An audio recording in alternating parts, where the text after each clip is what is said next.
બનાસકાંઠામાં આતંક મચાવનારા શખ્સો સામે પોલીસ કરશે કડક કાર્યવાહી। ડીસામાં અસામાજિક તત્વો સામે પોલીસની લાલ આંખ। પોલીસ કમિશનરના આદેશ મુજબ અસામાજિક તત્વો સામે કડક કાર્યવાહી કરવામાં આવશે। ડીસામાં પોલીસ સ્ટાફ દ્વારા કડક વાહન ચેકિંગ હાથ ધરાયું છે। બ્લેક ફિલ્મ પટ્ટી લગાવી ફરતા વાહન ચાલકો સામે કડક કાર્યવાહી।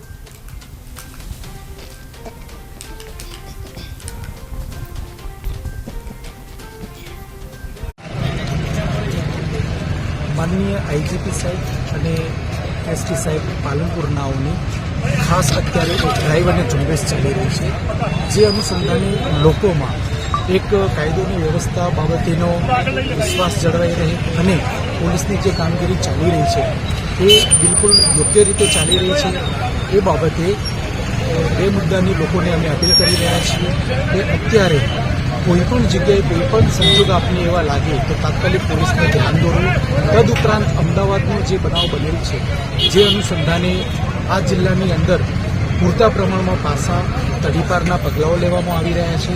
તદુપરાંત જે ઈસમો વધુ પડતા ગુનાઓમાં સંડોવાયેલા છે તેઓની યાદી બનાવવામાં આવેલ છે અને એ બધા જ લોકો ઉપર પ્રોપર વર્કઆઉટ ચાલી રહ્યું છે અને નજીકના સમયમાં તમામ ઉપર કડકમાં કડક એક્શન લઈ અને કાયદાની પરિભાષામાં કાયદો શું વસ્તુ છે તેનો તમામને અહેસાસ થાય એ મુજબની કાર્યવાહી ચાલી રહી છે, જેથી લોકોને અમે નમ્ર વિનંતી કરીએ છીએ કે આપના ધ્યાન ઉપર કોઈપણ જગ્યાએ આવી કોઈ બાબત આવે કે જે અશોભનીય અને ન્યુસન્સ જેવા પ્રકારની છે તો તાત્કાલિક પોલીસનો સંપર્ક કરવો।